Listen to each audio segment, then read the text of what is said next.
ডাইনী সন্দেহত হত্যা কৰা হৈছিল বিষ্ণু ৰাভাক। বিষ্ণু ৰাভাৰ হত্যাকাৰীক যাৱজ্জীৱন কাৰাদণ্ড। বিষ্ণু ৰাভাৰ সৈতে হত্যা কৰা হৈছিল পুৰচী ৰাভাক। 2009 চনৰ 5 ছেপ্টেম্বৰত কামৰূপৰ পলাশবাৰীৰ ৰাজাপাৰাত সংঘটিত হৈছিল এই বৰ্বৰ কাণ্ড।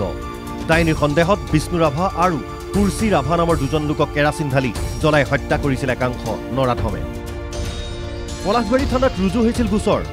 প্ৰায় 15 বছৰ বাগৰি অৱশেষত কামৰূপ জিলা আৰু সত্ৰ ন্যায়াধীশৰ আদালতে ঘটনাৰ লগত জড়িত 10 গৰাকী লোকক যাৱজ্জীৱন কাৰাদণ্ড বিহে, লগতে 20,000কৈ টকা জৰিমনা বিহে।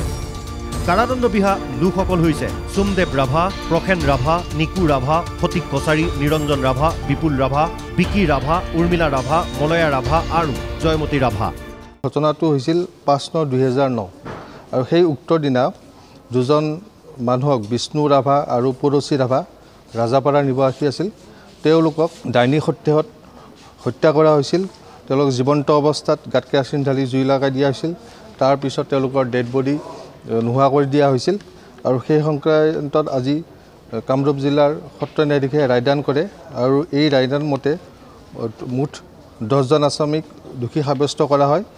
ইফালে 15 বছৰ পূৰ্বে সংঘটিত হোৱা এই শিহৰণকাৰী ঘটনাৰ কথা মনত পৰিলেই শিয়ৰি উঠে পৰিয়ালটি। সেই ঘটনাৰ কথা মনত পৰিলে উচুপে তেওঁলোকে। 15 বছৰৰ পিছত দিয়া এই ৰায়দানক লৈ সুখী বিষ্ণু ৰাভা আৰু পুৰচী ৰাভা নামৰ দম্পতীৰ পুত্ৰ বোৱাৰী। 2009ত মোৰ মা কি বোলে শাহু শহুৰ হত্যা কৰিছিল আৰু আজি ন্যায় পাইছোঁ, তাৰ কাৰণে সুখী।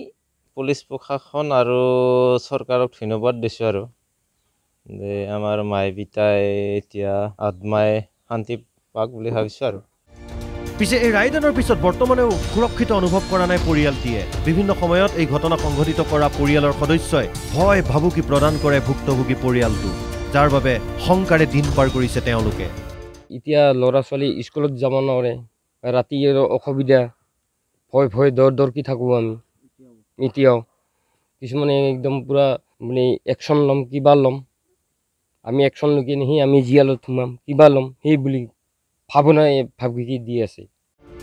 পুনৰাই কেতিয়াও যাতে এনে ঘটনা সংঘটিত নহওক, অন্ধবিশ্বাসৰ বলি হৈ কোনো লোকে প্ৰাণ হেৰুৱাব যাতে নালাগে, তাৰ কাৰণে প্ৰশাসনেও ব্যৱস্থা লোৱা উচিত। আজাৰাৰ পৰা অজয় দাস আৰু উত্তৰ গুৱাহাটীৰ পৰা বসন্ত কোঁৱৰৰ ৰিপৰ্ট NK TV।